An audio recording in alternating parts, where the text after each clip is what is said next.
Welcome to All About Agatha, the podcast dedicated to reading and ranking every single mystery novel written by the Queen of Crime, Dame Agatha Christie. I am Kemper Donovan, and I have quite the episode for you today. It is time to talk about the fictional veterans of Agatha Christie. Happy Thanksgiving to all those in the United States. I'm happy to be getting this episode out in time for the long Thanksgiving weekend. I know it can help to have some long podcast episodes to listen to get through the holiday period. So consider this my gift to you in acknowledgement of how thankful I feel to still be doing this podcast nearly 10 years now after Catherine Brobeck and I started it. I've got a few preliminaries to get out of the way first, however. A few of you in the UK have reached out to me to let me know that you've been having some technical difficulties listening to the podcast on Apple Podcasts, specifically in the UK. I am working on those technical difficulties. I have figured out what I need to do, but it requires altering all of the files in the back catalog of the podcast, which is now over 300 episodes. So that's going to take a little bit of time. In the interim, if you're still having issues, if your episodes are cutting off several minutes before the end, you could always go to Spotify in the UK and listen there. The glitch does not seem to be happening on Spotify, but I just wanted to let you all know that I am aware of it and working on it. I've got a trigger warning for you. I do mention suicide and self-harm at several points throughout this episode. So just be aware of that. And I also would like to give everyone a blanket spoiler. This is one of my themed episodes, so I am covering a lot of ground here within the Christie canon, and there are just spoilers up and down, left and right. So if you are worried about spoilers of anything, novels, short stories, etc., this may not be the episode for you. I also have to thank friend of the podcast, Brad Friedman, who runs the excellent mystery-themed blog, Ah, Sweet Mystery. Brad had the idea to focus on the fictional veterans of Agatha Christie 3 years before I did, or before I got that letter from a listener, at any rate. And he wrote a fantastic post on Veterans Day 2022 titled, "Thank You for Your Service, Agatha Christie's Military Men." I've linked to this blog post in the show notes, and I have to admit that while I was preparing for this episode, Brad's post on the subject helped me plug a few holes I would have left open and glaring otherwise. As always, when I do these themed episodes, I love hearing from listeners who believe I forgot someone or something crucial or who disagree with my analysis. Please treat these themed episodes as a free-for-all. And when in doubt, shoot me an email at allaboutthedame@gmail.com. I will be doing a mailbag episode at the end of this year, so you just may find yourself on it if you write in. My final preliminary is that I just want to mention that one of you got in touch with me when I put out my Real Veterans of Agatha Christie episode to make the point that even though November 11th is known as Veterans Day here in the United States, which, as you all know, is where I am from, it's actually known as Remembrance Day in the UK and in the Commonwealth countries. Some people also call it Armistice Day, Poppy Day. And I actually went into the episode and added a little reference to these alternate names because, as the listener pointed out, this is an Agatha Christie podcast, and Agatha Christie is British. And it was well worth noting on that episode that November 11th is Remembrance Day. So for some of you who may not have listened to that revised version of the episode, I just wanted to mention that and make that clear.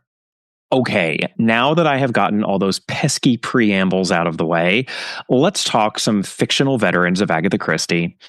I'd like to start with a consideration of the ranks that Christie uses, because she throws around a lot of military ranks in her stories.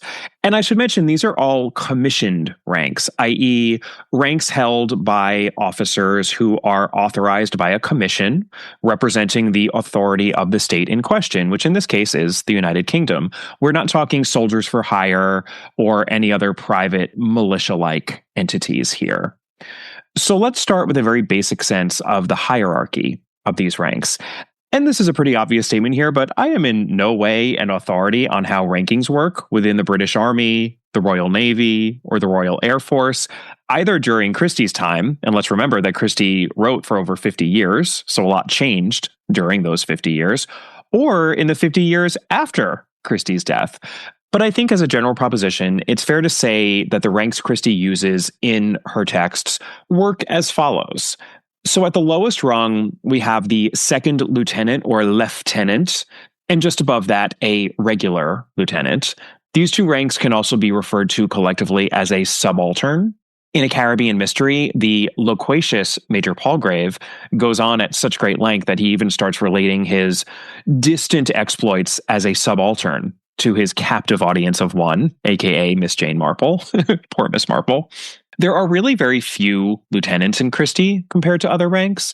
When we first meet Tommy Beresford in The Secret Adversary, Tuppence Cowley at that point, reminisces about running into him during the First World War in a hospital, and she refers to him as Lieutenant Thomas Beresford, which makes sense given how young Tommy and Tuppence were during the First World War. We've got Lieutenant Dubosc, or Duboche, depending on how you want to pronounce it, in Murder on the Orient Express. He is a French lieutenant, so that's something a little different. And then we have two flight lieutenants in the Parker Pyne short story, The Gate of Baghdad, which I will get to later in the episode. There's another flight lieutenant who is extremely tangential to the proceedings in Murder in Mesopotamia. That would be Flight Lieutenant Jarvis. And in the Plymouth Express, which is a short story later adapted into the full-length novel, The Mystery of the Blue Train, it is a Lieutenant Alec Simpson, a naval officer, who discovers the victim on the train at the beginning of that story. And as you can see from that rundown, because it's a lower rank, these characters tend to be on the younger side. All right, so next we have the rank of Captain, which is a very popular rank within the pages of Christie. Oh, Captain, my Captain. As a lower-ish rank, many of the sprightly younger men in Christie hold the rank of Captain.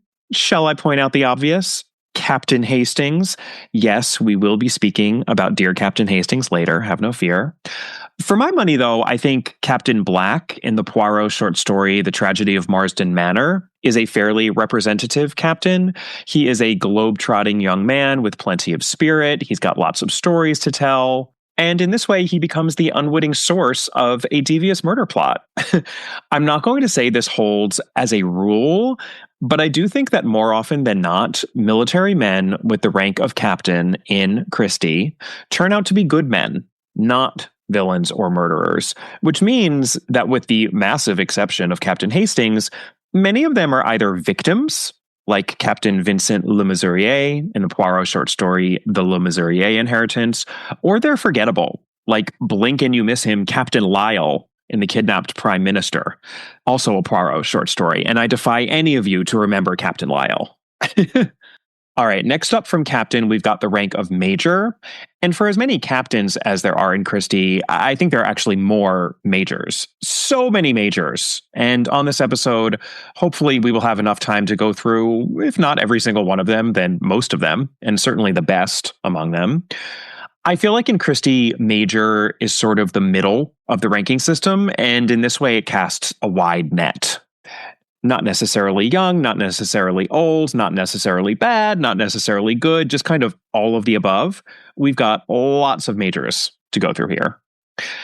I would say that the next significant rank for our purposes is colonel, even though the rank of lieutenant colonel absolutely exists. That would be lower than the rank of colonel. But Christie doesn't really make much use of that in-between rank, whereas she makes great use of the colonel rank. This is a pretty senior rank. Men in Christie who have achieved the rank of colonel tend to be on the older side. The rank is indicative of a longer and perhaps storied military career. I will note that John Despard is a rare instance in Christie of a military man who gets promoted from one book to another. He is Major Despard in Cards on the Table, and then when we reconnect with him in The Pale Horse, he has become Colonel Despard. Is it unfortunate that his first name also seems to have changed from John to Hugh? Major John Despard and Colonel Hugh Despard? Yes, it is unfortunate. Perhaps Rhoda Dawes, like Raymond West, insisted that her spouse change his first name when he got married. Only fair, since she had to change her last name. Maybe she was inspired by Raymond doing the same to his poor put-upon wife, Joyce/Joan. Or maybe he had a militaristic reason for the name change. Maybe it had to do with espionage, some spy hijinks he was getting up to. We know that Monty Miller seems to have gone by Billy while he was serving, so you never know. All right, above the rank of colonel, we have lieutenant general, which is a rank that gets mentioned once in A Caribbean Mystery, but like lieutenant colonel, it's an in-between rank that Christie doesn't really use very much. And then we have general, full stop. And there are a few generals in Christie. Any man who is a general is very powerful indeed. He tends to be older, more established. I will just highlight one scene from another Poirot short story, which I think helpfully clarifies the way that Christie uses these military ranks and how she thinks of them in her stories. So this is Problem at Sea, which opens with an authoritative General Forbes telling his fellow boat passengers about the military history of one Colonel Clapperton, who was on board with him. Here goes. "Colonel Clapperton," said General Forbes. He said it with an effect midway between a snort and a sniff. Miss Ellie Henderson leaned forward, a strand of her soft gray hair blowing across her face. Her eyes, dark and snapping, gleamed with a wicked pleasure. "Such a soldierly-looking man," she said with malicious intent, and smoothed back the lock of hair to await the result. "Soldierly?" exploded General Forbes. He tugged at his military mustache, and his face became bright red. "In the Guards, wasn't he?" murmured Miss Henderson, completing her work. "Guards? Guards? Pack of nonsense. Fellow was on the music hall stage. Backed. Joined up and was out in France counting tins of plum and apple. Huns dropped a stray bomb, and he went home with a flesh wound in the arm. Somehow or other got into Lady Carrington's hospital." "So that's how they met." "Fact. Fellow played the wounded hero. Lady Carrington had no sense and oceans of money. Old Carrington had been in munitions.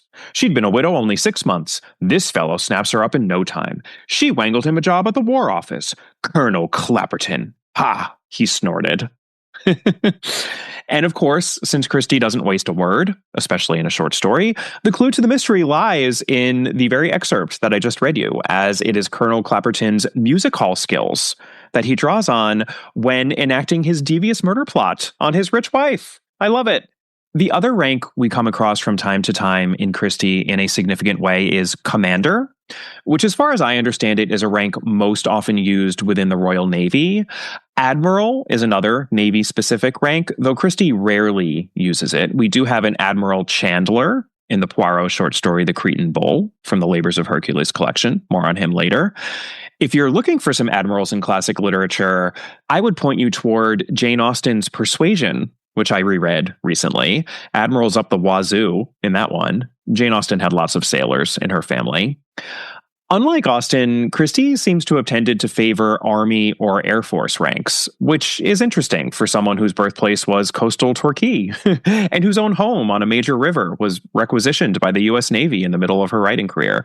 But, as I mentioned in my last episode, we know that many of the soldiers nearest and dearest to her were in the Air Force. Both of her husbands, and her brother Monty was in the Army, so maybe it makes sense, after all, that she tended to focus on the Army and Air Force. My final note on military ranks is that I do think Christie played a bit fast and loose with them. She often mixed and matched them, for instance, when she had to name several military men at once, and I feel fairly confident that's because the names sounded better when they had different titles. Here's a quote from A Caribbean Mystery in which Miss Marple is musing on the interchangeability to her and to so many of those outside the military of these military men. As for Major Palgrave, he was indistinguishable from General Leroy, Captain Fleming, Admiral Wicklow, and Commander Richardson.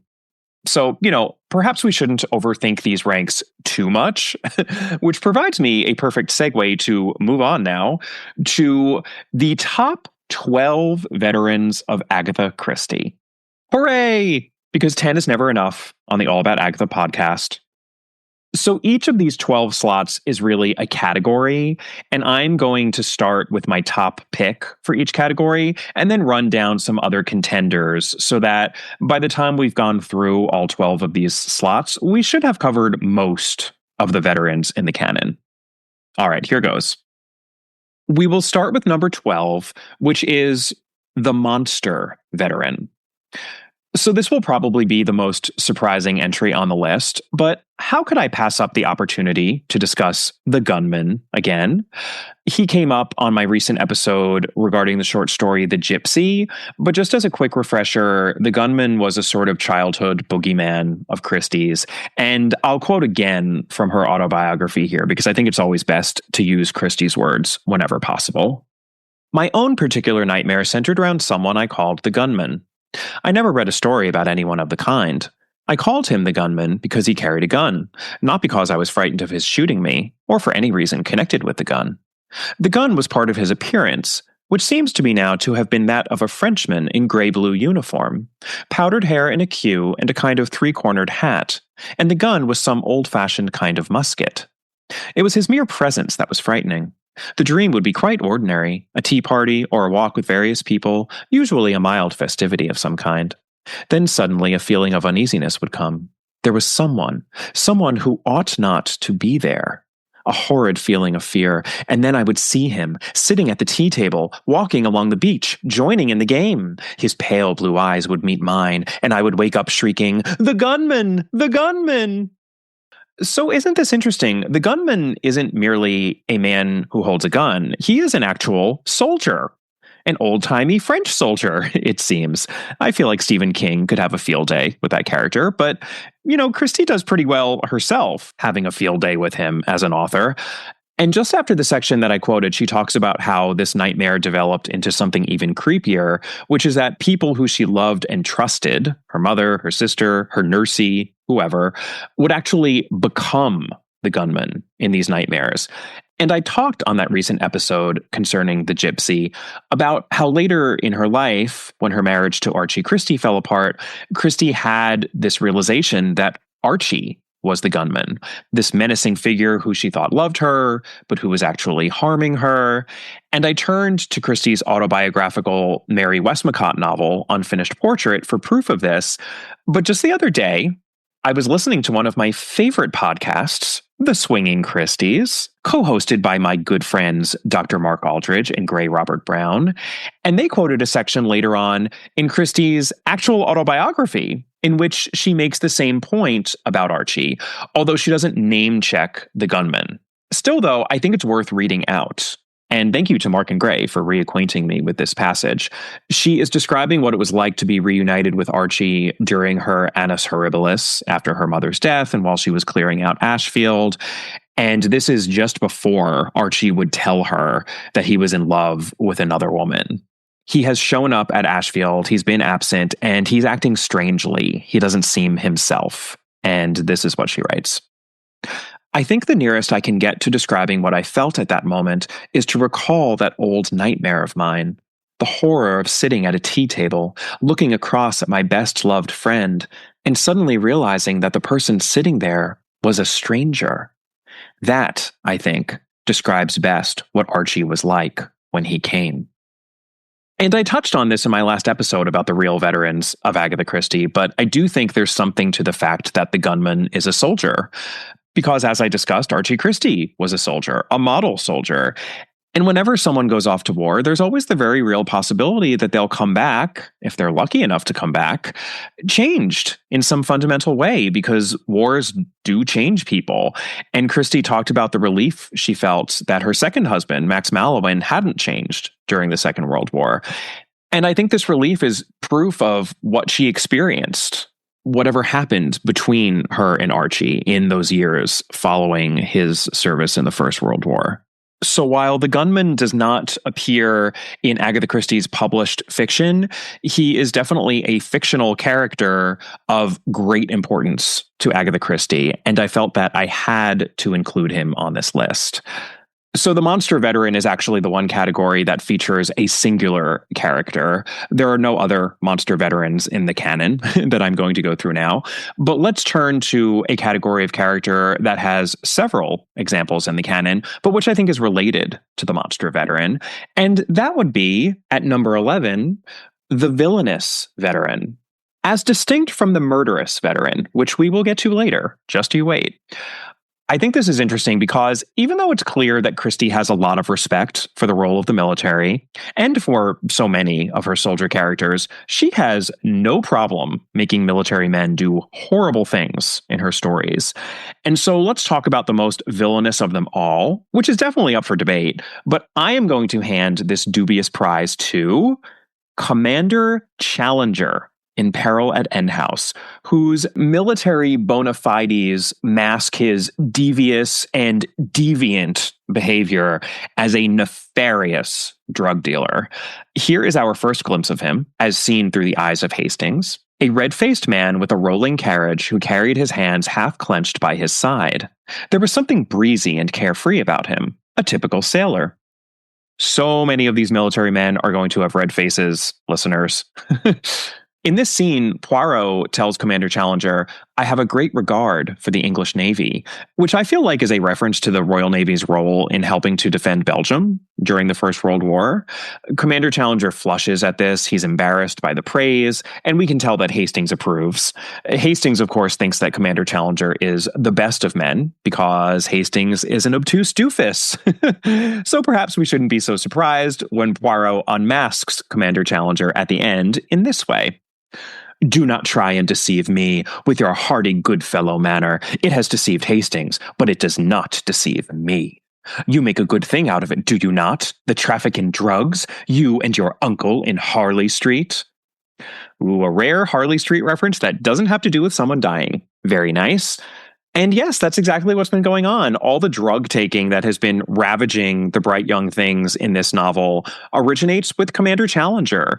And while this book is infamous for the way that Poirot lets the murderer get away, she takes her own life, I think it's equally shocking that he totally lets Commander Challenger book it after this unmasking. I guess the implication is that Challenger wouldn't dare do anything like this again, but I don't know. Once a baddie, always a baddie. In terms of other villainous veterans, we have Commander Haydock from the Tommy and Tuppence novel N.R.M.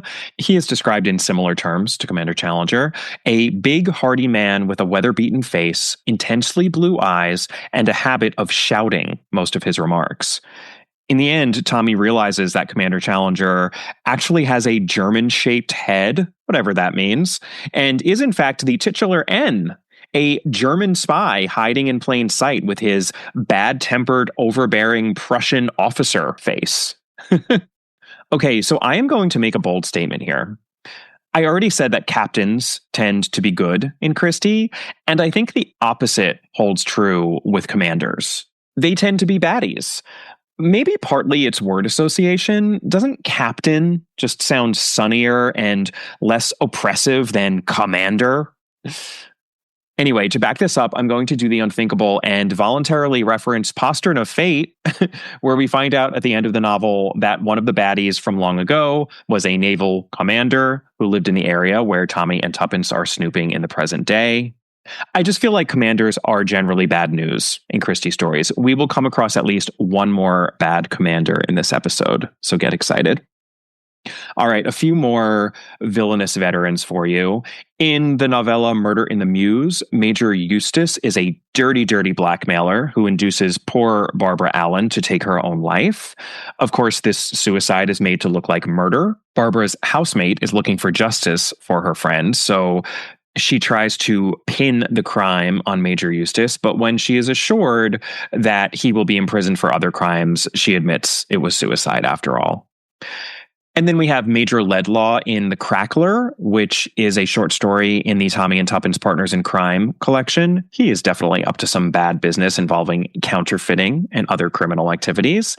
And finally, let's not forget the Colonel in The Man in the Brown Suit. This is the code name for the criminal mastermind who gets unmasked at the end of this early Christie thriller. And the Colonel is definitely not an actual colonel or military man whatsoever. He is Sir Eustace Pedlar. But you know what? Sir Eustace Pedlar was based on the real-life military man, Major Ernest Belcher. So there you go. All right, let's move on now from the villainous veteran to another category that I think still relates to that fundamental fear, or at least apprehension, that Christie harbored of the soldier who changes during wartime.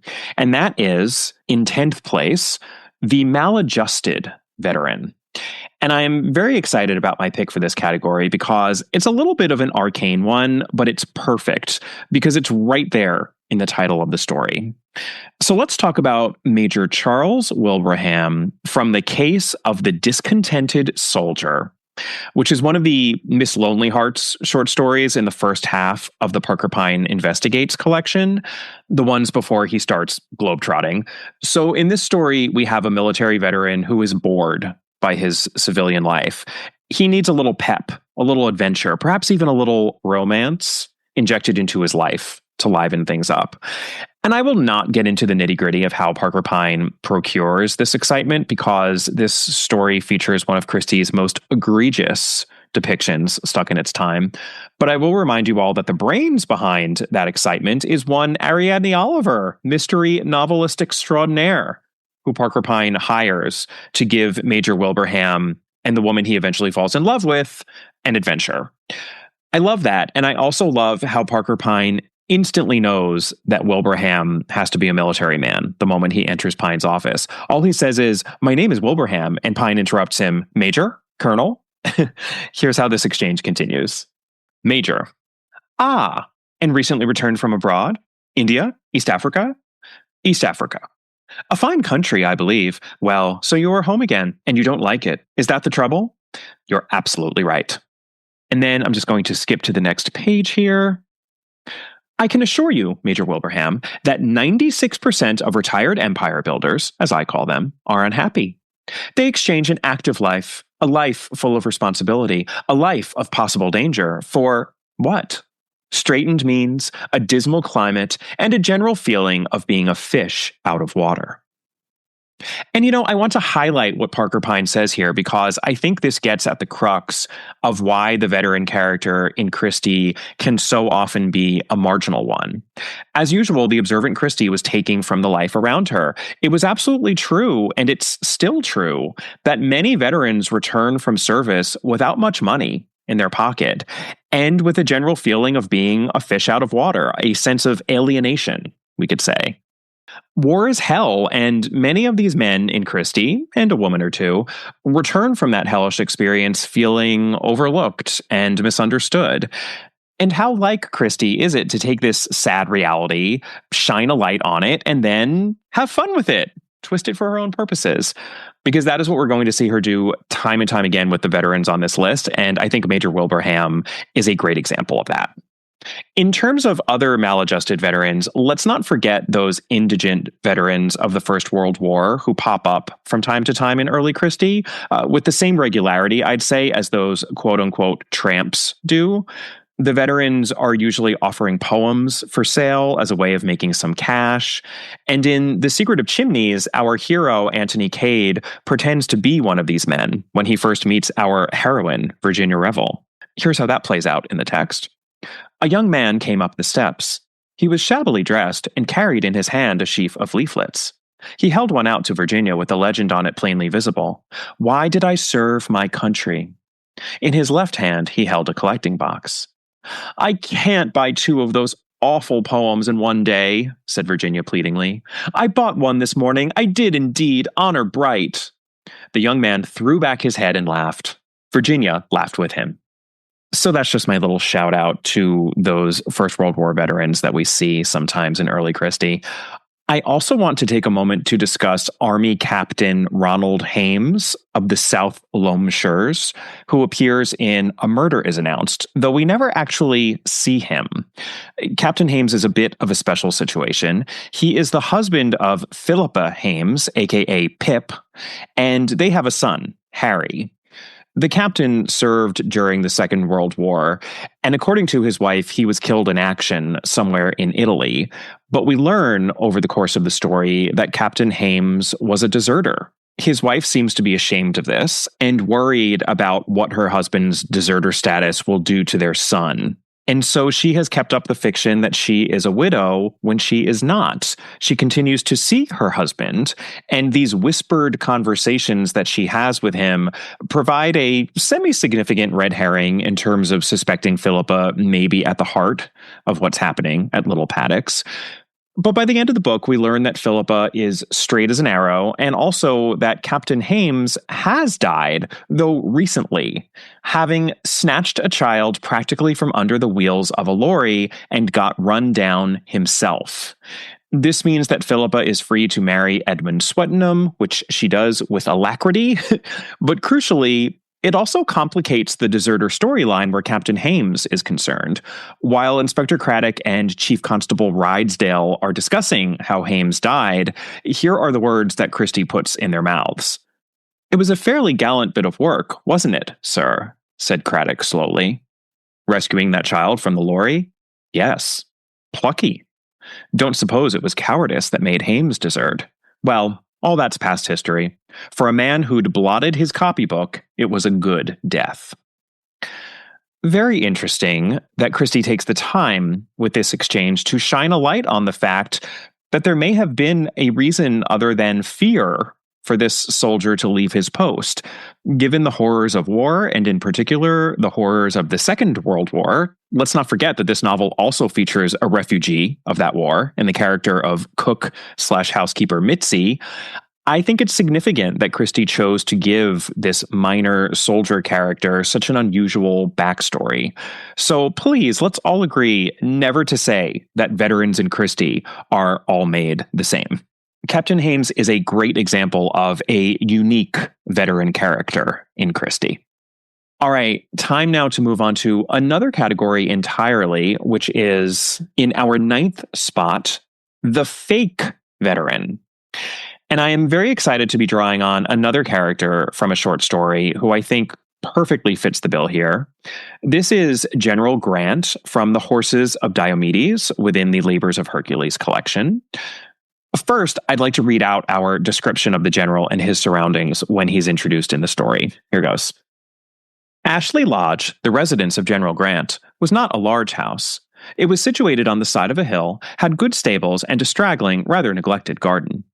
Inside, it was what a house agent would have described as fully furnished. Cross-legged Buddhas leered down from convenient niches. Brass Benares trays and tables encumbered the floor space. Processional elephants garnished the mantelpieces, and more tortured brasswork adorned the walls. In the midst of this Anglo-Indian home from home, General Grant was ensconced in a large, shabby armchair with his leg, swathed in bandages, reposing on another chair. "Gout," he explained. "Ever had the gout, Mr. Poirot? Makes a feller damned bad-tempered. All my father's fault. Drank port all his life. So did my grandfather. It's played the deuce with me. Have a drink? Ring that bell, will you, for that feller of mine?" A turbaned servant appeared. General Grant addressed him as Abdul and ordered him to bring the whiskey and soda. When it came, he poured out such a generous portion that Poirot was moved to protest. This is such a classic description of the blustery old military veteran, right? And to me, he seems rather Monty-ish. He's got the quote-unquote native servant with him. He's got all the knickknacks. He's got gruff manners. This character appears so many times in Christie's fiction, often as a secondary or even tertiary character. But here, all those militaristic trappings are a front. The one way in which General Grant differs from the stereotypical Christie veteran is that he has 4 daughters, one of whom Poirot is interested in. He would like to help her, and as it turns out, she really needs his help, because in the end, we find out that General Grant is not actually the father to these 4 girls. He's not even a general. Poirot first catches him out by stumbling into his supposedly gouty foot when the general is preoccupied, and when Poirot does this, the general doesn't even flinch. So that means he can't have gout, because if he did, jarring his foot like that would have been extremely painful. And from there, the lies begin to fall apart. This is Poirot talking. "The whole mise en scène, you know, was what you would call very bogus. The Buddhas, the Benares brass, the Indian servant, and the gout, too. It is out of date, the gout. It is old, old gentlemen who have the gout, not the fathers of young ladies of 19. And then a little later, Poirot continues, "Oh yes, he is very, very bogus, that general. Tout de même, it is a smart idea. The retired Anglo-Indian general, the well-known comic figure with a liver and a choleric temper, he settles down, not amongst other retired Anglo-Indian army officers. Oh no, he goes to a milieu far too expensive for the usual retired army man." Because like Commander Challenger in Peril at Endhouse, General Grant is a drug dealer, and these 4 girls who are masquerading as his daughters are his drug pushers. And how brilliant is it of Christie to strategically deploy some of the very stereotypes people accuse her of using unknowingly? The blustery ex-soldier with the bad temper who surrounds himself with all the trappings of his former glory. She's really keeping us on our toes here because in one particular, as Poirot points out, General Grant does not conform to the military stereotype, and that has to do with his financial standing. Simply put, he's way too rich. Because elsewhere in Christie, we do see genuine military veterans living near each other in reduced or at least modest circumstances. I'm thinking of the Sittaford mystery in particular, more on that novel shortly. But here, General Grant is living in relative splendor. So Christie knows exactly what she's doing with these stereotypes. It reminds me of what she did toward the end of her career in At Bertram's Hotel regarding the nostalgia trap that people accused her of falling into, of idealizing the past. And in that book, the tables are very much turned because the people who believe that Christie believes in such stereotypes are the ones who become the dupes in that novel. And the same thing is really happening in this short story as well as to the military veteran trope. In terms of other fake veterans, we've got Captain Harwell in At the Bells and Motley from the Mysterious Mr. Quinn collection. He is actually one of a trio of French acrobats named the Clondinis.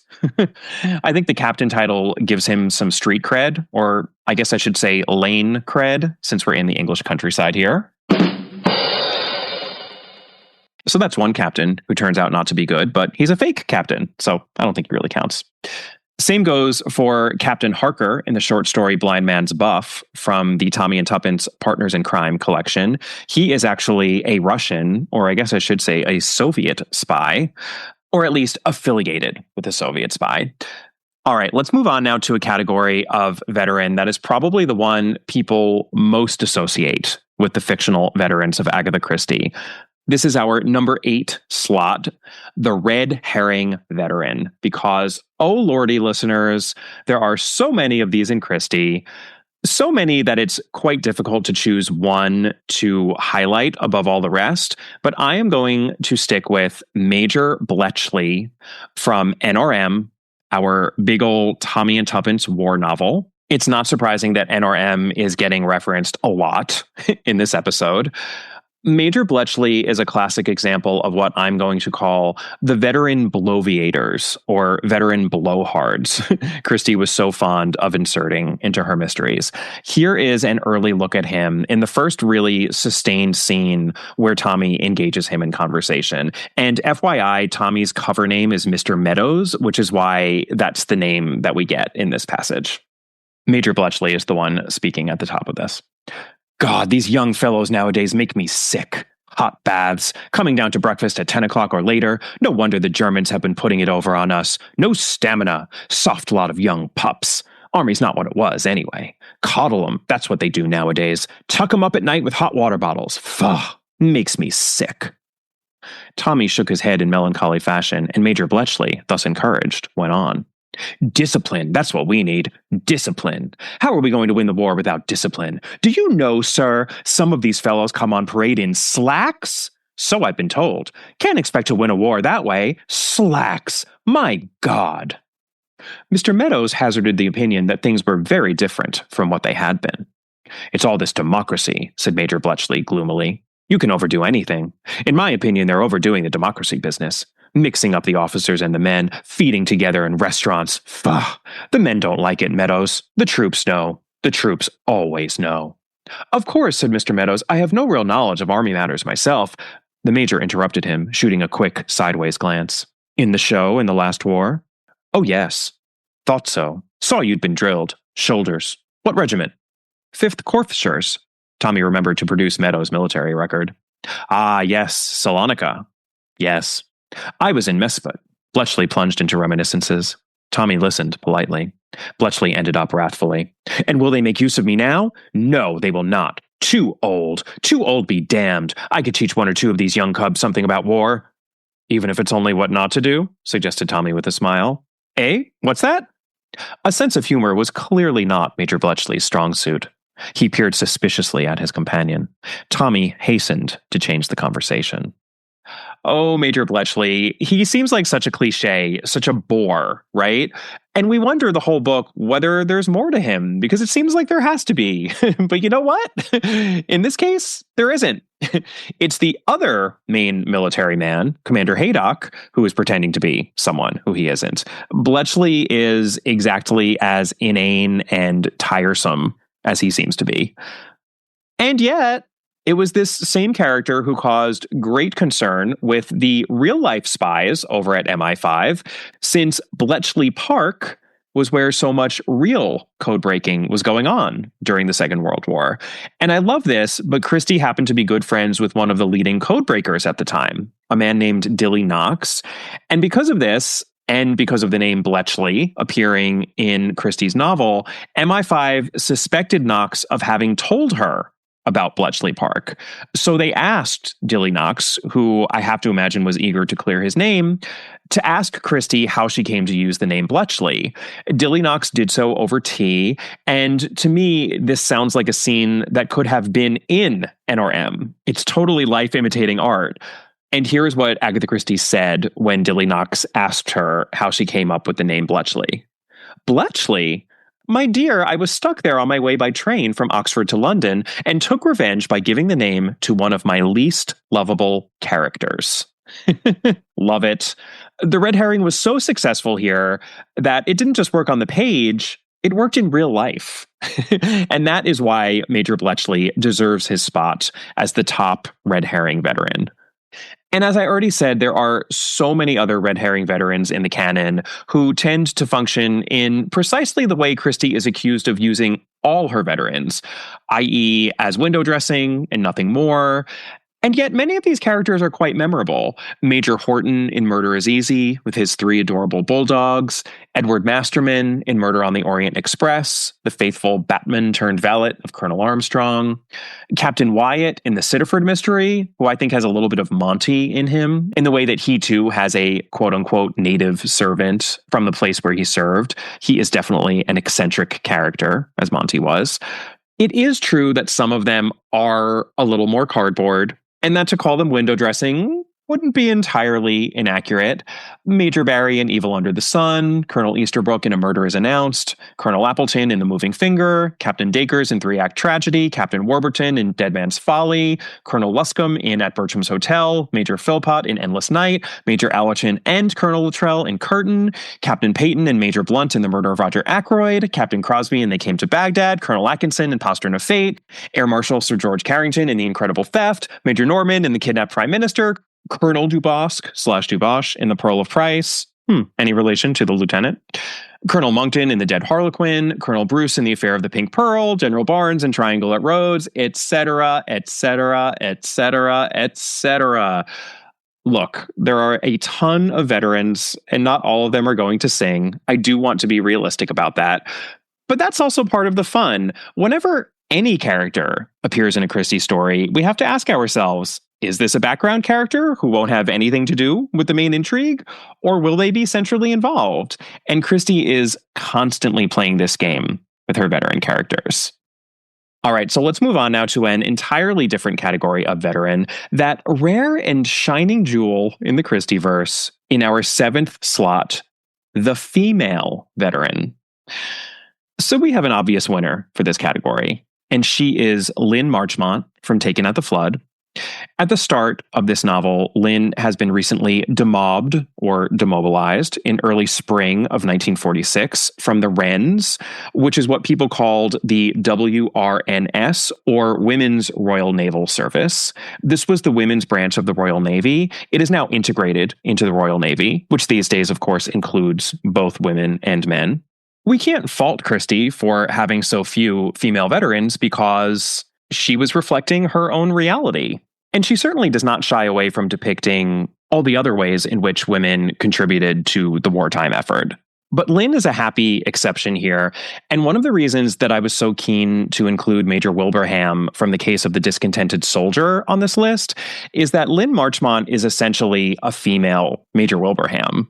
She is having a super hard time adjusting back to civilian life after the hustle and exhilaration of war service. And I want to take a moment now to consider not just Lynn, but Taken at the Flood as a whole. Because if NRM is the ultimate soldiers in the midst of wartime book, I think that Taken at the Flood deserves to be recognized as the ultimate soldiers in the aftermath of wartime book. The effect of military service, both its presence and its absence, is a major theme of this post-war novel. Because in addition to Lynn, we have not one, not two, not three, not four, but 5 other characters whose experience of military service is significant to the plot. First, we've got that Irish ne'er-do-well, David Hunter, who served in the war. And he is one of those younger veteran characters I mentioned in my last episode. The brave young man who's good in a pinch, who shines in wartime, but whose amorality leads him astray once he returns home. And I think people often point to Christie's brother Monty as the real-world counterpart to this character, but I do think there's a bit of Archie in this character as well. David Hunter is the murderer, or a murderer, in this story, which makes him a veteran murderer, a category I haven't yet gotten to. So let's table him for a moment. But then we also have Major Porter, whose ramblings open the novel. He is another veteran bloviator, and he ends up dying by suicide, which makes him a veteran victim, another category I haven't gotten to yet. So let's also table him. And then we've got 2 men who were killed in action during the war, Anthony Claude and Johnny Vavasor. And then crucially, we have 1 man who did not serve in the military whatsoever due to the crucial farming work that he was required to do instead. And this man knew Anthony Claude and Johnny Vavasor quite intimately, and he carries a great deal of shame and anger about his lack of service. As a result, this is Rowley Claude, who is our kinda sorta second murderer in the novel. Rowley kills 1 man accidentally, and by his actions, he induces poor Major Porter to end his own life. It's Rowley to whom Lynn has been engaged from before the war, and he's become the boring, tame option for her. And so the fact that Rowley has done all these horrible things by the time we get to the end of the novel, and that he tries to kill Lynn in a jealous rage, becomes the means by which Lynn recognizes his virile value and by which he himself regains his sense of manliness. Oof. For me, this is a depiction hopelessly and horribly stuck in its time, not because toxic masculinity doesn't exist now, but for precisely the opposite reason, because it is so rampant in our present day. And yet, the ending to this novel is meant to be cute and larky and romantic.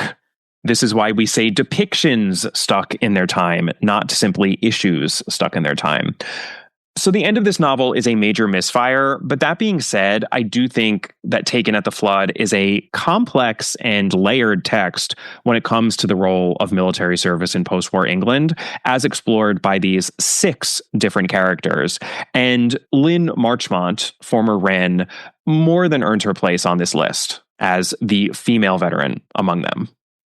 Incidentally, if you're looking for a mystery in which a Wren goes in a very different direction, I suggest you check out A Dark Adapted Eye by Barbara Vine, aka Ruth Rendell, which I covered on a Patreon episode a few years back. The beautiful Eden Longley serves during the war as a Wren.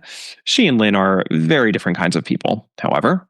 I absolutely adore that very disturbing book. And then aside from all those women I already alluded to, women who, like Christie, served as nurses or in other non-combat but extremely essential roles during wartime, the only other female veterans who come to mind for me both have the last name of Beresford. I'll get to Tuppence Beresford, née Cowley, in a moment, but Deborah Beresford, as she was born, daughter of Tommy and Tuppence, twin sister of Derek, is an interesting, if slight, case. We know that she played an active role in the war effort during the Second World War.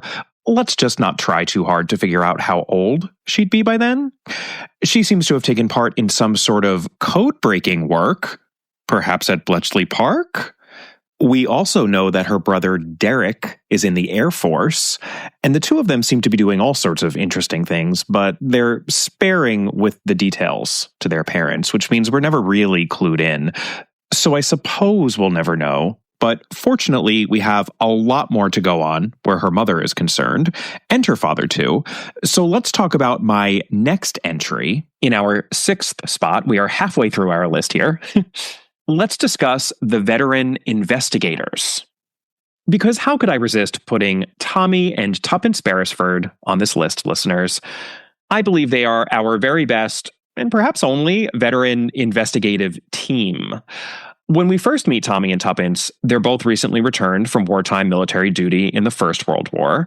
Like Lynn, Tuppence has been demobbed, not from the Wrens, but from various jobs that she's been doing.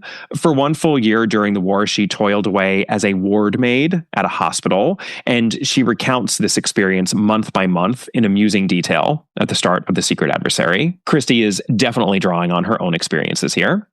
And that rundown includes her reunion at the hospital with her old childhood friend, Lieutenant Thomas Beresford. So after the hospital, she then works as a driver of, quote, a trade delivery van, a motor lorry, and a general. The last was the pleasantest. He was quite a young general. And Tuppence jokes in her breezy way that this was the apex of my career. I next entered a government office. We had several enjoyable tea parties. I had intended to become a land girl, a postwoman, and a bus conductress by way of rounding off my career, but the armistice intervened.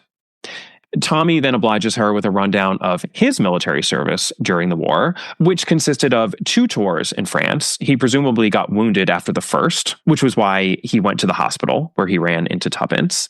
He then did a tour in Mesopotamia, where he got wounded again, landing in a hospital for a second time. And quoting now from the text, then I got stuck in Egypt till the armistice happened, kicked my heels there some time longer, and finally got demobbed. So there you have it, the military backstory of Tommy and Tuppence when we first meet them. Though we also learn in the short story The Adventure of the Sinister Stranger in the Partners in Crime collection that the name of the young general Tuppence drove around was General Francis Haviland, who she still regards with enough affection to get him a wedding gift in the years following the war. It's a silver cigarette case with a personal inscription, and it's nice enough to raise Tommy's hackles. He calls Haviland one of the most perfect asses God ever made, and he says, I don't believe the bride will care much for this gift of yours, Tuppence. Oh, Tommy, just admit you're jealous. Tuppence already knows that you are. We all do.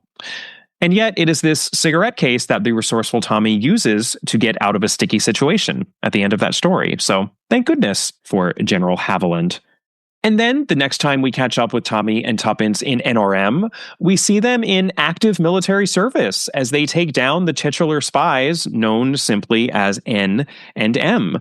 These are enemy combatants, and Tommy and Tuppence are very much doing war work for their country over the course of this novel. In fact, I think this is the only active military service that we see depicted in the pages of Christie. Though if any other examples come to mind, please let me know at allaboutthedame@gmail.com. And I would say even beyond NRM, when we catch up with Tommy and Tuppence much later in their lives, we can see that they have consistent access to operatives in the upper echelons of the military. Tommy in particular, because sexism. They're just very much in the mix as 2 veterans who never stopped serving their country, no matter how many times they got knocked on the head, should be. And for this, they have more than earned their top spot in the category of veteran investigators. But the Beresfords aren't our only veteran investigators, of course. We've got Charles Hayward in Crooked House, who never really names his military service out in Egypt, but that is where he meets Sophia Leonides. Maybe he was working at the Directorate of Allied and Foreign Liaison, like Max Mallowan. Could be. And I could cherry pick a few other individual veteran investigators right now, but instead, I am going to talk about those veteran characters who function in various Christie novels as filler investigators. I mean no disrespect, but that is what I am going to call them, filler investigators. I think we tend to forget about these characters, especially because the screen adaptations of the novels and short stories tend to overuse Inspector Japp in the Poirots and Inspector Slack in the Miss Marples for purposes of continuity. But in the actual texts, Christie often introduced random official investigators to help establish the verisimilitude of an actual police investigation where all sorts of people who you never saw before would come on board and then leave. Many of these investigators had military ranks in front of their names, which I think lends them an extra air of authority, even if we know little else about them. I'm thinking of Captain Maitland in Murder in Mesopotamia, Colonel Carberry in Appointment with Death, Colonel Johnson in Hercule Poirot's Christmas, Colonel Weston in Evil Under the Sun, Colonel Beck in The Clocks.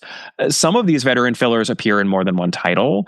Colonel Pikeaway is in Cat Among the Pigeons, as well as Passenger to Frankfurt and Postern of Fate.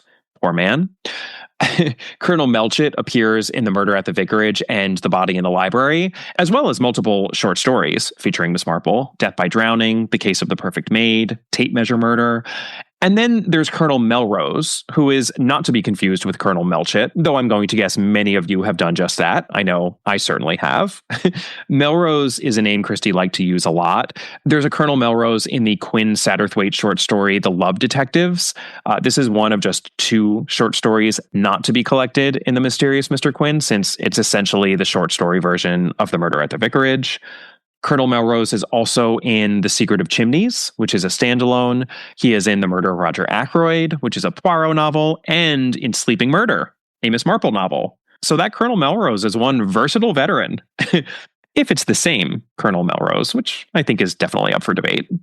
So let's never say that veterans don't do their fair share of work in the canon. Sure, some of them sit around bloviating, which we will get to in just a moment, but others are extremely hardworking. As I have said many times before, Christie contains multitudes. Don't touch that dial. We'll be back in a moment with the rest of our episode. We just wanted to take a moment to ask you, our dear listeners, for a favor. If you haven't already done so, we would very much appreciate it if you take a moment to, give us a rating or a review wherever you're listening to this podcast. It really helps the podcast out because ratings and reviews make it much easier for other Christie fans such as yourselves to find our podcast. And the more ratings and reviews we get, the more people we can reach. It should take you a matter of seconds, and lucky you, we're going to provide you with those seconds right now, so go to it.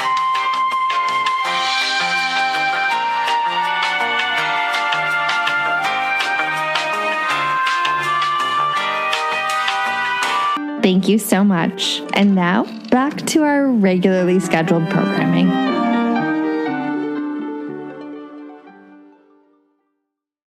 It is time to talk about our 5th category here on this list, the veteran victim. Because we have so many excellent candidates here for our top veteran victim. So many that I actually had to call it a tie for this category. I simply could not choose between these 2 men because they're both so good, so important to the canon. So first we have Major Palgrave from A Caribbean Mystery, and I think he is Christie's ultimate veteran bloviator.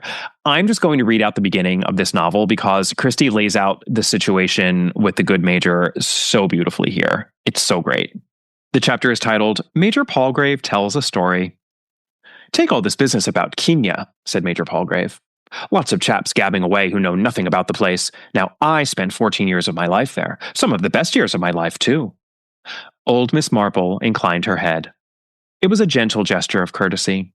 Whilst Major Palgrave proceeded with the somewhat uninteresting recollections of a lifetime, Miss Marple peacefully pursued her own thoughts. It was a routine with which she was well acquainted. The locale varied. In the past, it had been predominantly India. Majors, colonels, lieutenant generals, and a familiar series of words, Simla, bearers, tigers, Chota Hazri, Tiffin, Kitmagars, and so on. With Major Palgrave, the terms were slightly different. Safari, Kikuyu, elephants, Swahili. But the pattern was essentially the same. An elderly man who needed a listener so that he could, in memory, relive days in which he had been happy. Days when his back had been straight, his eyesight keen, his hearing acute. Some of these talkers had been handsome, soldierly old boys. Some again had been regrettably unattractive. and Major Palgrave, purple of face with a glass eye and the general appearance of a stuffed frog, belonged in the latter category. Miss Marple had bestowed on all of them the same gentle charity. She had sat attentively, inclining her head from time to time in gentle agreement, thinking her own thoughts and enjoying what there was to enjoy. In this case, the deep blue of a Caribbean sea. What a great opening. And just as in the case of Problem at Sea, Christie does not waste a word here. That glass eye of the Majors is a key to solving the mystery, as is some of what the bloviating Major will go on to spew in these opening pages. In particular, his boast about knowing a murderer. It's similar to the way that Heather Badcock blathers on in The Mirror Cracked from Side to Side. We would do well to listen to what these people say as readers. Their ramblings just may hold the key to everything. And I love that this core characteristic of the supposedly cardboard veteran character, his verbosity and pomposity, is weaponized here in the spinning of the web of intrigue. Just very, very brilliant on Christie's part. The other veteran victim I want to talk about, who ties with Major Palgrave for our top spot, is Major Porter in Taken at the Flood. As I already mentioned, he is another veteran bloviator, and just as in A Caribbean Mystery, the novel begins with him going on and on and on, though in this case, more than one person is paying attention to him. And one of them is Hercule Poirot, who doesn't forget a word that anyone ever says. And yet, just like Major Palgrave, Major Porter pays the ultimate price for his storytelling. Major Palgrave is outright murdered, whereas Major Porter, as I mentioned, is brought to the brink of such despair that he takes his own life. And I think there's a good argument to be made that his situation is the more tragic one. He is so upset by the fact that Rowley Claude has persuaded him to give a false identification of a body that he can't live with himself. It's Major Porter's soldierly integrity that leads to his death. And it's so important, I think, that this suicide be believable, because this is a novel where we have an accident that looks like murder and a murder that looks like suicide, and then Porter's death, which is a suicide that looks as though it might be murder. And if the characters and motivations underlying all these puzzle pieces didn't make sense, the puzzle wouldn't work as well as it does. So kudos to Christie for creating such a convincing veteran character here to fit into her devious puzzle. So those are our winners for this category, but I'm not done because there are actually a ton of veteran victims in the canon. Major Halliday in Sleeping Murder is another standout veteran victim, I think. His death is particularly cruel since he died under the delusion that he killed his wife when he did nothing of the sort. Or Major Halliday. And then let's not forget Alexander Bonaparte Cust in the ABC murders, whose vulnerability is exploited so cruelly in the novel. And that vulnerability is brought on by his war service. Here is a pretty early passage from that novel in which we learn that the mysterious Cust is a war veteran. And it's in the context of Cust and a stranger theorizing about who could have been so crazy as to kill people in alphabetical order. "You never know with lunatics," said the young man chattily. "They don't always look barmy, you know. Often they seem just the same as you or me." "I suppose they do," said Mr. Cust. "It's a fact. Sometimes it's the war what unhinged them. Never been right since." I expect you're right." "I don't hold with wars," said the young man. His companion turned on him. "I don't hold with plague and sleeping sickness and famine and cancer, but they happen all the same." "War's preventable," said the young man with assurance. Mr. Cust laughed. He laughed for some time. The young man was slightly alarmed. He's a bit batty himself, he thought. Aloud, he said, "Sorry, sir. I expect you were in the war." "I was," said Mr. Cust. It unsettled me. My head's never been right since. It aches, you know. Aches terribly." "Oh, I'm sorry about that," said the young man awkwardly. "Sometimes I hardly know what I'm doing."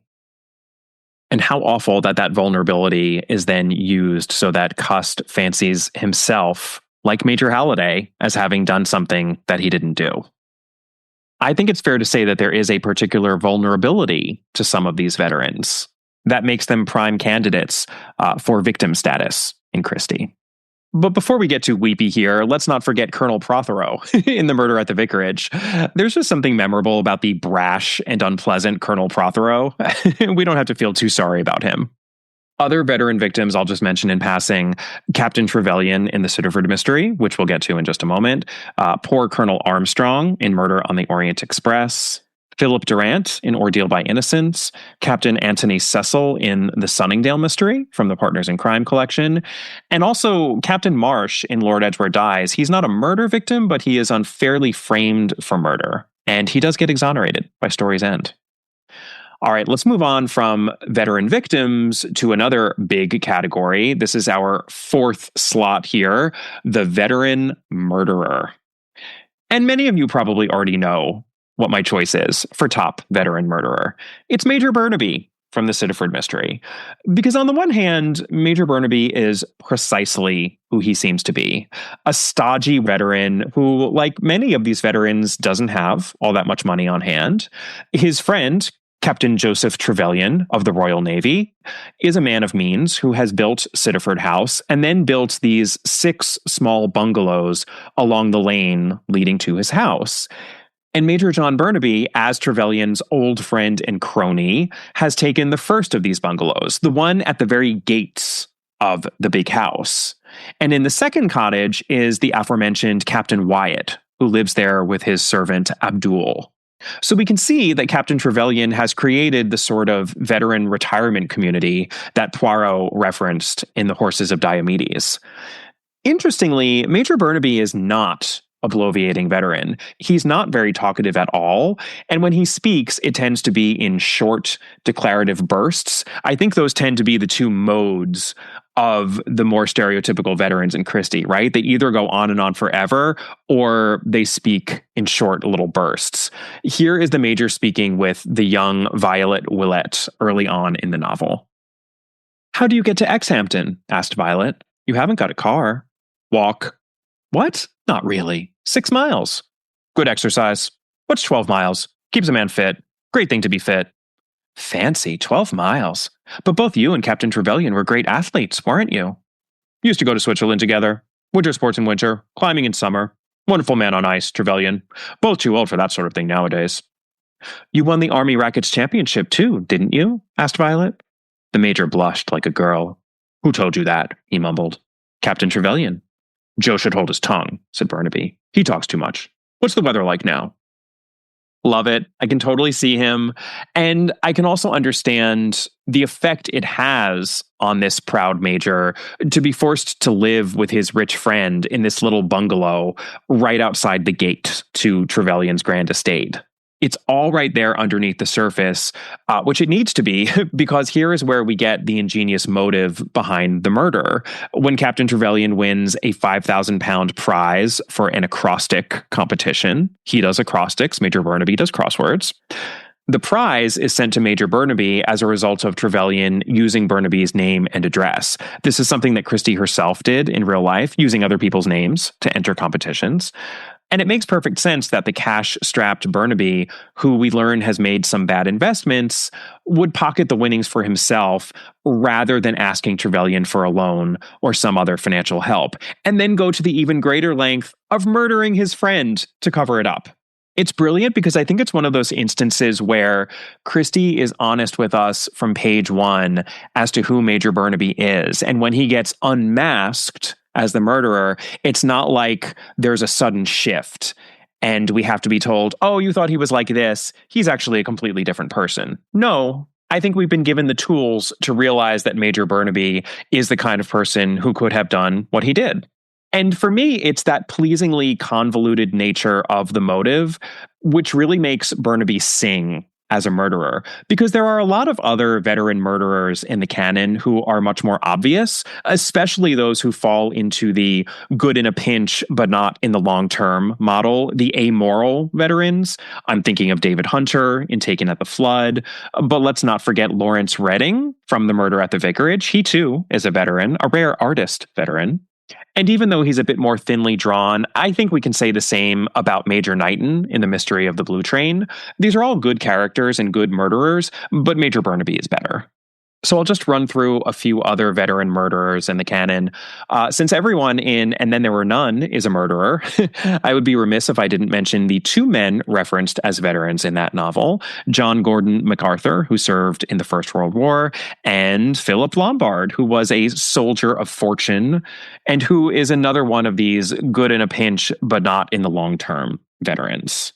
My sense is that even though Philip Lombard worked as a soldier of fortune, he was also a proper soldier with a commissioned rank as well in his past, as evidenced by the fact that he is referred to a few times as Captain Lombard.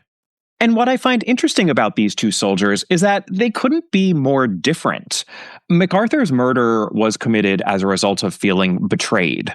He discovered that his wife was carrying on a long-term affair with a fellow soldier, and so he sent that soldier on what amounted to a suicide mission during the First World War. The man died, and MacArthur's formerly beloved wife receded into herself, dying a few years later of double pneumonia. MacArthur has already been feeling remorse and loneliness and alienation as a result of what he's done, and he ends up welcoming his fate on this island. And for this reason, he is truthful about what he did far earlier than the other doomed guests on the island, except for Philip Lombard. Lombard owns up to what he did immediately after being accused of murder by that phonograph recording. Here's an excerpt from the text. Lombard spoke. His eyes were amused. He said, "About those natives." Marston said, "What about them?" Philip Lombard grinned. "Story's quite true. I left them. Matter of self-preservation. We were lost in the bush. I and a couple of other fellows took what food there was and cleared out." General MacArthur said sternly, "You abandoned your men? Left them to starve?" Lombard said, "Not quite the act of a Pukka Sahib, I'm afraid. But self-preservation's a man's first duty. And natives don't mind dying, you know. They don't feel about it as Europeans do." Yikes, yikes, yikes. But I hasten to remind you all that these words are in the mouth of Philip Lombard. Christie is in no way endorsing them here. In fact, it's clear that the death of these quote-unquote natives is taken very seriously. Philip Lombard is the second to last to die, and he is unrepentant up to the very end. I'm also really glad that I was just able to utter the phrase Pukka Sahib, which originated in the British colonial presence in South Asia. It's a combination of a Hindi word, Pukka, meaning genuine or first class, and an Urdu word, Sahib, meaning master. So together, the phrase came to be used to denote a colonial administrator who was incorruptible, a stand-up guy one could count on to do the right thing. It's what so many of the stiffer military men in Christie aspire to be, even if they don't always quite measure up. I should also mention that we all know what the original name of the island was in this novel when it was first published in the UK, which was the same word used as a descriptor of the boys in the nursery rhyme that runs throughout the text. But in subsequent versions, we get Soldier Island and Soldier Boys. And I think this is appropriate because it's just a very war-steeped novel. It first came out in 1939, and the play, which Christie adapted herself, first came out in 1943. And it just feels like a story that was written while the world was falling apart. I mean, I know Christie wrote it a little bit before 1939, but the late 30s were a crazy time in Europe. Also, I've got one fun fact that relates to the theatrical adaptation. In the play, General MacArthur becomes General Mackenzie, and it seems that this was done out of deference to the real-world General Douglas MacArthur of the United States, who was such a towering figure during the Second World War. Very, very interesting. In terms of other murderous veterans, I also have to mention Commander Chantry from the novella Triangle at Rhodes, who teams up with his lover Marjorie Gold to murder his own wife, Valentine Chantry. I told you, commanders are no good in Christie. And then I mentioned at the beginning of the episode that there was a rare admiral in the canon, Admiral Chandler in the Cretan Bull, which is one of the short stories in the Labors of Hercules collection.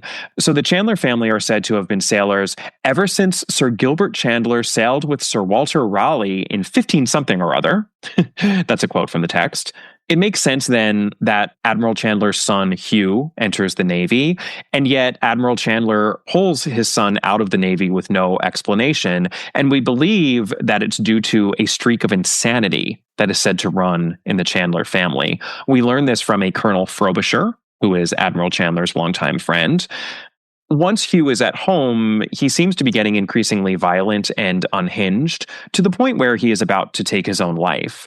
But fortunately for him, Poirot is there to explain that Hugh is being slowly poisoned by way of his shaving cream by his own father, the evil Admiral Chandler. It turns out that Hugh is the biological son of Colonel Frobisher, and that when Admiral Chandler found this out, he killed Hugh's mother and then brought Hugh home so that he could induce him to take his own life by poisoning him. Wow, definitely one of the darker tales in the canon, and quite steeped in the military and the Navy specifically. So I just wanted to shout that one out in a little bit more detail. And I also have to shout out the mystery of the Baghdad chest, which was later expanded into the novella-ish length, The Mystery of the Spanish Chest. So this one has elements of the veteran murderer, the veteran victim, and the veteran lover, which is a category we will get to in a moment. Here, the veteran murderer is Major Curtis, who is in love with Mrs. Clayton. Major Curtis kills Mr. Clayton in an extremely clever and horrifying way, and he frames fellow veteran Major Rich for the murder, since Mrs. Clayton and Major Rich are carrying on an affair. Ah, l'amour. Veterans are not always immune to it in Christie, despite the stereotype of the single and untethered veteran, right? And this is an excellent segue into my top 3 slots on this list, all of which have to do with love in various forms. Oh, but first, I just have to mention, as Christie sometimes did when she expanded short stories into longer versions, she changed some of the names in the Spanish Chest iteration. Major Rich, the man who's framed for murder, remains Major Rich, but the rank of the murderous Major Curtis changes. And I'll give you one guess what the new rank is. That's right, he is a commander, Commander Jock McLaren. I'm telling you, it's a trend. All right, so I'm about to move on to my top 3 slots, but before I do, I just have to mention Major Metcalf from The Mousetrap, because I think it's significant that we have a veteran character in this play. It's a play that has been seen by so many fans all over the world, especially more casual Christie fans. And I'm not going to tell you whether Major Metcalf is a veteran murderer or a veteran red herring, because I promised never to spoil The Mousetrap, but he is definitely one of the two. And I think he goes a ways toward perpetuating some of the stereotypes out there where the veterans of Christie are concerned. Make of that what you will. I'll also note that while I tried to cast as wide a net as possible in my consideration of the veterans of Christie for this episode, other than Major Metcalf and Leonard Vole from Witness for the Prosecution, who I think is both a villainous veteran and a veteran murderer, I don't have any other veterans from Christie's plays because I don't think there are a ton of them. Obviously, I'm only talking about the original plays here. But as far as I can remember, I don't believe we have any veterans of note in Spider's Web or The Unexpected Guest. If I'm missing something big, though, in one of Christie's original plays, please do let me know at allaboutthedame@gmail.com. All right, let's take a look now at our top 3 slots. First up, in the number 3 position is the veteran husband. And I think there's no question that our top veteran spouse, as distinct from the veteran pair of Tommy and Tuppence, we have already dealt with them, our top veteran spouse has to be one Colonel Arthur Bantry, who you will be shocked to learn is described as red-faced and broad-shouldered. He is definitely an authority figure. He is a family man who has 4 children with his lovely wife Dolly, and who runs a tight ship up at Gossington Hall. Colonel Bantry's military stodginess is the reason that the body ends up in the library, Basil Blake just couldn't resist having a go at Colonel Bantry. And though he never rises above secondary importance in any story in which he appears, his absence is palpable in the mirror cracked from side to side, by which point he has passed away, making Dolly a widow. Poor Dolly. Also, the story that he tells in The 13 Problems, The Blue Geranium, he is the host of the second dinner party that makes up the second half of that collection. I think that story is one of the best, actually. So hip, hip, hooray for Colonel Bantry. But he is by no means the only veteran husband. And I just want to acknowledge that All these veteran hubbies really do belie the notion that veterans in Christie are single, unmoored men. There is just so much more to these people. Men such as Major Summerhays, who I really enjoy in Mrs. McGinty's Dead. He's got such a great marriage with Maureen. We've also got Captain Marshall in Evil Under the Sun, who doesn't have as good of a marriage. He's a bit of a put-upon husband and father, though he does get his happy ending in a rekindled romance with Rosamund Darnley. I mentioned Major Halliday already, another husband and father whose family life doesn't work out so well. And as another example of an unsuccessful veteran husband, we have John Denman in Harlequin's Lane from the Mysterious Mr. Quinn collection.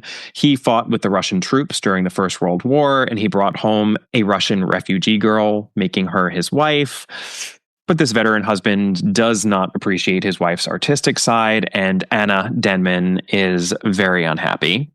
Actually, I think often in Christie, the patriarch of a family is given a military title because it lends him stature and authority. A good early example of this is Colonel Lacey in The Adventure of the Christmas Pudding / The Theft of the Royal Ruby. That's a Poirot short story. He is the patriarch presiding over the Christmas festivities at King's Lacey.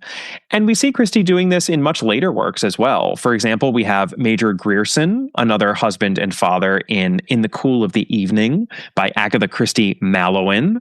One of those odd little religious stories that Christie wrote in the 60s.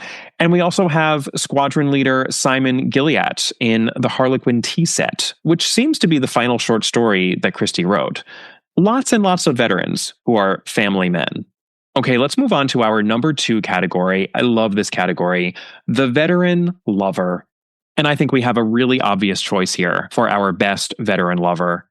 How is it possible that I have not yet mentioned on this episode Colonel Race, a man who makes the heart of Anne Bedingfeld and many readers go pitter-patter when he first appears in The Man in the Brown Suit. Anne's description upon meeting him is actually fairly restrained. She describes him as a tall, soldierly-looking man with dark hair and a bronzed face, whom I had noticed striding up and down the deck earlier in the day. I put him down at once as one of the strong, silent men of Rhodesia. He was about 40, with a touch of graying hair at either temple, and was easily the best-looking man on board. I remember at the time that I reread The Man in the Brown Suit for the podcast, this description reminded me of the men of about 40 who Christie met while she was on her coming out trip to Cairo. She said it was the older men who stirred her heart more than the younger ones. And I really believe she was thinking about those men when she created Colonel Race. He's a dish, especially in The Man in the Brown Suit. And he falls for Anne, but she has eyes for another, so he is an unrequited lover in that novel. And then Christie chose to return to him in 2 first-rate Poirot novels, Cards on the Table and Death on the Nile. And Colonel Race gets a novel all on his own, Sparkling Cyanide, which I know many of you out there rate quite highly. And I think it's quite good. And every time we see him, we are reminded of how attractive he is. But you know, listeners, I almost had a tie in this category as well. Even though I had to give it to Colonel Race, we do have an extremely poignant veteran lover in the character of Pierre Vaucher, the titular croupier in The Soul of the Croupier, which is a short story in the Mysterious Mr. Quinn collection. This is a man who fell hard for a woman who was no good for him, and he turned to alcohol to ease his pain till the discipline of the military helped him out of his funk. And he is in a much better place when he reaches out in pity and sympathy to the woman who so wronged him back in the day. So I do just want to shout him out because I think the role of the military in that story is key. Another notable veteran lover is Colonel Arbuthnot in Murder on the Orient Express. He is in love with Mary Debenham, and their romance goes a long way toward making the somewhat dreary conclusion of that novel a little less dreary. I love their love. Also, we have Anthony Cade in The Secret of Chimneys. I could have categorized him as a veteran investigator, but there's so little actual investigating that happens in that book. I think he's more squarely a lover. And let's not forget Brian Eastley in 450 from Paddington. He is a squadron leader in the Air Force. He even has a distinguished flying cross. And he's got lots of feelings for Lucy Islesborough. We've also got Dickie Carpenter in The Gypsy, which I covered recently, which is why I am including him on this list. A rare sailor lover in that one. And there's also Major John Porter in The Shadow on the Glass from the Mysterious Mr. Quinn collection. I just have to mention Commander Chantry again because he is a rare veteran lover who is also a veteran murderer. We don't get too many of them, but another good instance of this crossover is the extremely loving and lovable general in Elephants Can Remember, General Alistair Ravenscroft. I mean, sure, he engages in a murder-suicide, but his heart is in the right place. All right, it is now time to crown our top veteran in our number one category, and this is the category of the veteran friend. And is there really any doubt as to who our top veteran is? Of course not. It's Captain Arthur Hastings. From the very moment that we meet our dear Hastings, his status as a veteran of war is an important part of who he is. This is the way that the third paragraph of The Mysterious Affair at Styles begins. I had been invalided home from the front, and after spending some months in a rather depressing convalescent home, was given a month's sick leave. Having no near relations or friends, I was trying to make up my mind what to do when I ran across John Cavendish. And Hastings goes to the home of this friend, where he gets embroiled in a murder mystery and reconnects with a much better friend in Monsieur Hercule Poirot. And of course, when Christie created Hastings, she made him in the mold of John Watson from the Sherlock Holmes stories written by Sir Arthur Conan Doyle. Watson is also a war veteran. This is a core part of Watson's identity, so it makes sense that Hastings would be a veteran as well. And it's funny, but one of you listeners actually reached out to me recently via email to ask, why is it that Hastings doesn't have any other friends and family to go to at the beginning of The Mysterious Affair at Styles? He seems like such a well-connected person, right? And it's a really interesting question, because I think what we have in Captain Hastings is a dynamic veteran, a veteran who starts off single, unmoored, untethered, having to visit the home of an acquaintance more than a close friend, right? He just sort of latches on to John Cavendish.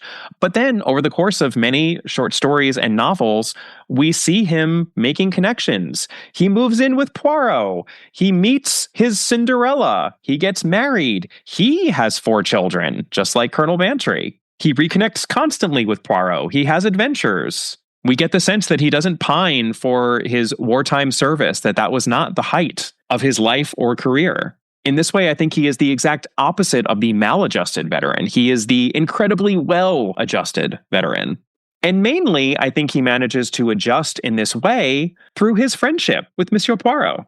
So 3 cheers for Captain Hastings, who I think proves in and of himself that the veteran character is not as simple or straightforward or rote as many people believe it to be in the works of Christie. I should really just end here on the high note of Captain Hastings, but completist that I am, I can't help myself. In terms of veteran friends, I also have to shout out Colonel Arbuthnot and Colonel Armstrong in Murder on the Orient Express.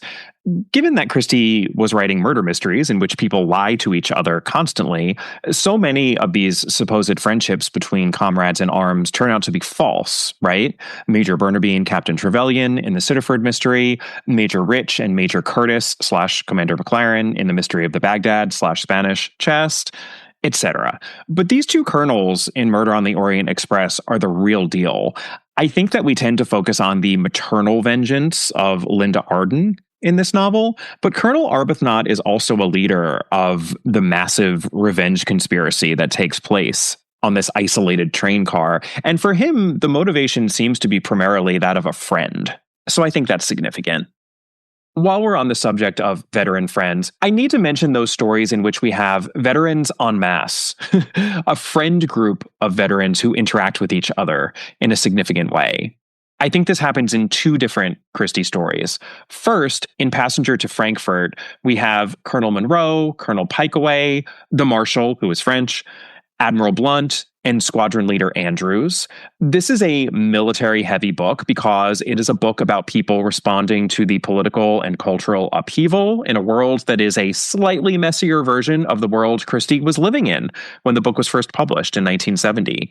These military men are trying their best to address these societal ills, and by the end of the novel, they've kind of figured out a fix to these big problems. So that's interesting. In a very different way, we have another veterans en masse situation in the short story The Gate of Baghdad from the Parker Pine Investigates collection. Here we've got a whole bus full of veterans, 3 Royal Air Force officers, O'Rourke, Loftus, and Williamson, Captain Smethurst, and General Poli, he's Italian. Basically, this case boils down to the dangers of an old boys club where everyone knows everyone. It's impossible to keep secrets within such an intimate environment. And I think that, too, is very on point for a story involving lots of military men. Who knew there was a connection to be drawn between the gate at Baghdad and A Few Good Men? Okay, I just have 2 more points I want to make. First, an open question. Is Jerry Burton in The Moving Finger a veteran of war or not? The story begins with Jerry recovering from injuries sustained while flying a plane. And given that The Moving Finger was published in 1942, in the midst of the Second World War, I feel like lots of contemporary readers would have assumed that this had something to do with the war effort. But it's never explicit in the text. The character has been played both ways in adaptations, as a veteran and not as a veteran. So I'm just curious if anyone has any strong feelings or textual evidence that they can point to for an argument either way. Once again, email me at allaboutthedame@gmail.com. And finally, and I'm ending here on a serious note, I thought it was fitting to close out the episode with an acknowledgement of those fictional veterans in Christie who were killed in action, because that is actually what Remembrance Day is for in the United Kingdom and Commonwealth countries.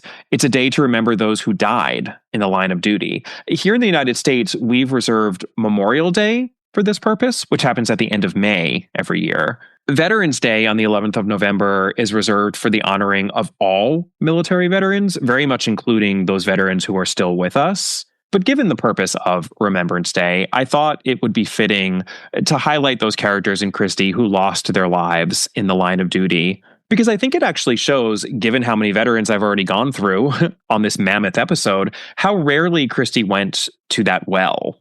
My guess is that it was probably painful for her to do so, having lost as many friends, acquaintances, and loved ones as she did in both world wars. But we do have a number of characters who fall into this category. In addition to Anthony Claude and Johnny Vavasor, who I already mentioned from Taken at the Flood, we have Gordon Abernethy in After the Funeral, and also Harry Lucas in The Man in the Brown Suit. Harry's death is significant as the titular man in the brown suit uses his deceased friend's name throughout the story.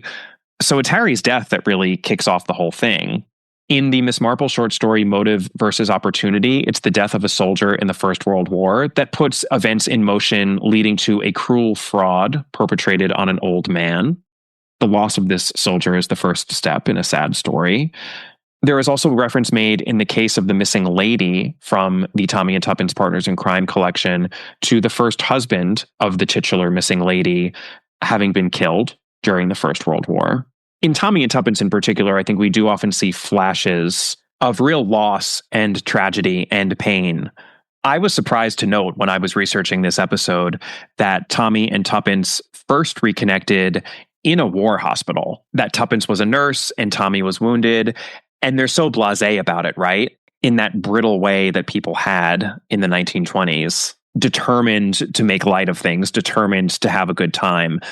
But I have to imagine that that reunion was anything but in that war hospital, as Christie herself would know all too well, having volunteered in a hospital for years on end during the First World War. In the very moving short story, Next to a Dog, one of the reasons that Joyce Lambert is in such a pickle is that her beloved husband, Michael, died in the First World War. And we also have a curious storyline that appears in 2 different places.